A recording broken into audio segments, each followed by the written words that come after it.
We are in the midst of the earnings season, and Amit, I'll come to you first. No Nifty 50 companies reporting their numbers today, but we have two big ones from the Adani stable. Tell us about them.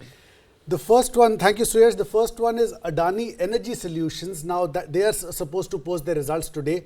According to going by their performance, they have seemingly received a letter of approval for an additional quantity order of 1.7 million meters of pipeline from Maharashtra State Electricity Distribution. This will be worth an additional 2,100 crores of rupees.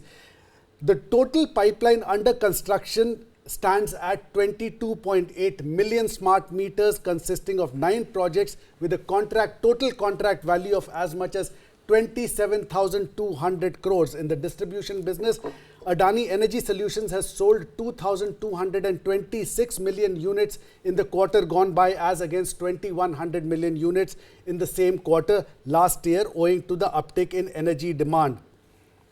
Its share in the renewable power supplied in the Mumbai circle stands at 35%. They're aiming at 60% by financial year 2027. So, all good, numbers looking good for Adani Energy Solutions. Suyash, I would like to take it to you from here.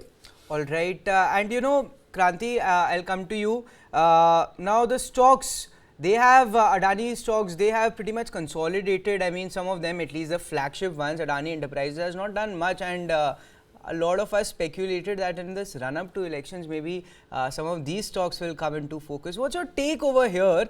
Are these stocks looking expensive? And let's talk about three in particularly: Adani Enterprises, Adani Ports, which has done phenomenally well actually, and Adani Power. What's your call, sir?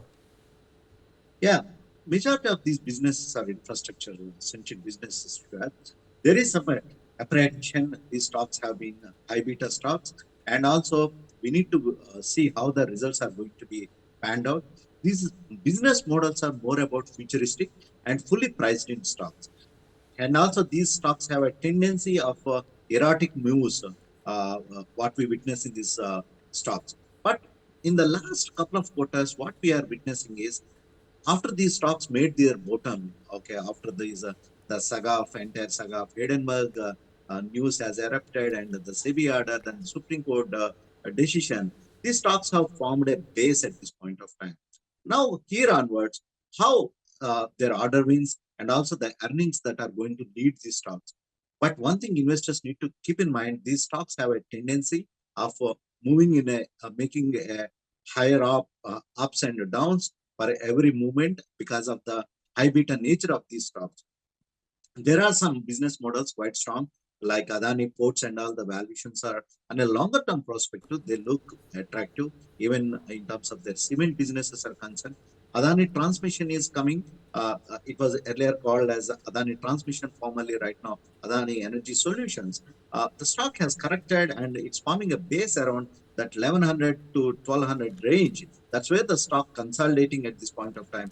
So high risk appetite investors, given the kind of the futuristic infra businesses, all these businesses are there in, one need to continue to hold on to their position. But these stocks are suitable for the high risk appetite investors. Mr. Bathini, do you see a lot of action focused in in Adani Total Gas with lots happening in the EV space, and they have recently gone into a memorandum of understanding with MG Motors to expand EV charging infrastructure across India. So do you see lots of action happening in this Adani company in the year to come? Definitely, how the policy decisions are going to be, we need to wait and watch. A lot of interesting action is taking place in these EV, green hydrogen, and alternative energy spaces are concerned, where Adani Group companies operates, Adani Gas and all. So one need to watch this space interestingly, how the next couple of quarters the policy making towards these sectors are concerned. It is more about futuristic at this point of time. That's the reason investors who have a high risk appetite, one can look into these kind of business models.